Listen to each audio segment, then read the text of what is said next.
Ketua DPRD Kabupaten Sukabumi Yuda Sukmagara menyoroti peran ASN dalam menjaga integritas dan kredibilitas pada pemilu 2024 mendatang. Sesuai dengan aturan sebagai pelayan publik, ASN dituntut harus netral, tidak berpihak kemanapun. Bahkan Yuda juga meminta pihak pemerintah bertindak tegas dan memberikan sanksi jika ASN terbukti terlibat dan ada keberpihakan baik di partai maupun di salah satu calon yang ikut kontestasi pada pemilu yang akan datang. Masyarakat juga bisa berperan aktif dan tidak sungkan melaporkan langsung oknum tersebut kepada Badan Pengawas Pemilu dengan disertai bukti-bukti yang kuat.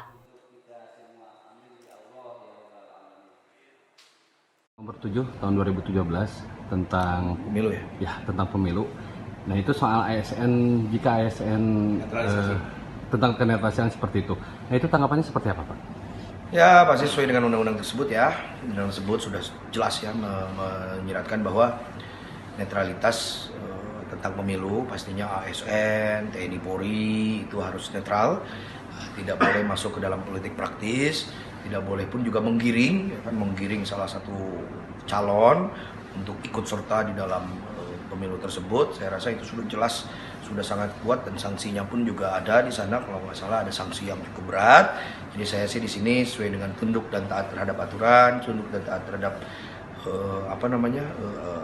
keputusan-keputusan di dalam aturan tadi. Saya rasa itu yang perlu kita tegak lurus terhadap aturan itu. Jadi saya menghimbau kepada ASN, kepada seluruh TNI dan Polri ya untuk bisa netral, karena netralitas itu sangat dibutuhkan saat ini karena memang sudah masuk dalam tahun pemilu. Saya rasa kita serahkan kepada masyarakat siapa yang kira-kira terbaik untuk dijadikan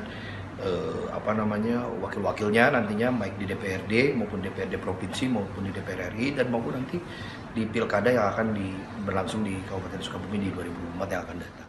Sementara itu, Wakil Bupati Sukabumi Iyo Mantri membenarkan sesuai dengan Undang-Undang Nomor 7 Tahun 2017 tentang pemilu ASN dituntut netral dan tidak ikut berkampanye. Ada yang tanyain soal Undang-Undang 7 Nomor 2017 tentang aturan pemilu. Jika ada ASN yang ikut kampanye itu seperti apa untuk tanggapannya di Kabupaten Sukabumi, Pak? Ya ikut normatif aja, ASN tidak boleh ikut kampanye karena ASN kan netral, junjung tinggi netralitas, kemudian juga biar pemilu berjalan dengan baik dan lancar, berikanlah kesempatan pada kontestasi politik pada masing-masing partai begitu. ASN harus diam. Ya. Nah, kalau misalkan terjadi di sini seperti apa, Pak? Sanksinya Pak? Sanksinya, Pak? Sesuai undang-undang atau sesuai dengan aturan aja, ya sesuai aturan aja. Ya, yang menindaknya itu seperti apa? Siapa, Pak, di sini, Pak? Pertama melalui ada Bawaslu, kemudian juga di internal ada inspektorat. Gitu. Ya. Sebab ada banyak masukan, Pak, dari masyarakat. Salah satu kecamatan ada yang ASN-nya bergerak untuk kepada salah satu calon legislatif, Pak. Itu tanggapannya seperti apa, Pak? Saya belum mendapat informasi itu. Ya, mudah-mudahan kita selusuri. Yang paling penting adalah dan jelas bahwa ASN harus netral. Dari Paluban Ratu Sukabumi, tim MGS TV melaporkan.